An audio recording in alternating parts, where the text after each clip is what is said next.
get down, play with him, tug, move away from him. If he comes towards you, yes, tug, move away from him, tug, move away from him, to try to get him to come back to you with the toy. And then do tons of food recall, like so, lots of food chasing games, and then lots of restrained food recalls and stuff to you, well, that kind of thing, because coming back, so that later on as you play, you can let him have it, run from him, call him, he comes running back, you can play. Because the other part's gonna be no problem, no problem. Like at that age, I try to do it without a long line if I can, right? So as we go, when we have puppies, that age, they don't know anything about the line.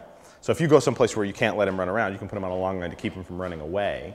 But at this stage, they're usually not gonna run away. They're just gonna wander around. So I like to go in some place enclosed and let them have the toy and then run away from them and try to get them to follow me around and play with me instead of trying to force them to come to you.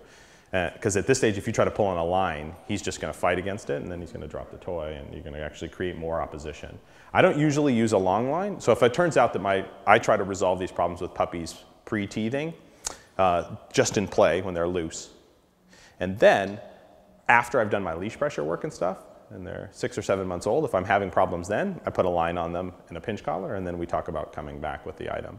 But pre-teething, I don't like to try to use the leash to make that behavior. You actually create bigger opposition, and you run the risk that you make them really not want to come back to you. Because they're not familiar with the leash at all. They don't know what that means. Like, you're not going to be able to control them coming back to you with the leash. The only thing you could do is let him drag a long line if you went out some side somewhere and you didn't want him running off, so that you could step on it and stop him from running away if he decided he was going to, oh, look, there's a person over there, I'm going to run over and say hi.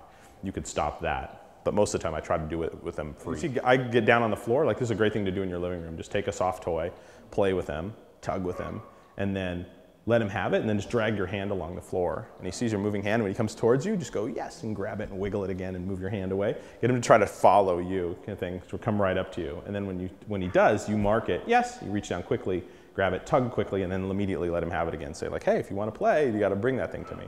You can do things like I'll sometimes with puppies, I'll close off a hallway and sit down there with a dog bed in the hallway, and I'll roll things down the hall and have them come back and jump on the bed and wrestle with them and tug a little bit like that thing. So they're just like, they don't really have any other options and those kinds of things. But for the most part, just that. But the biting was beautiful.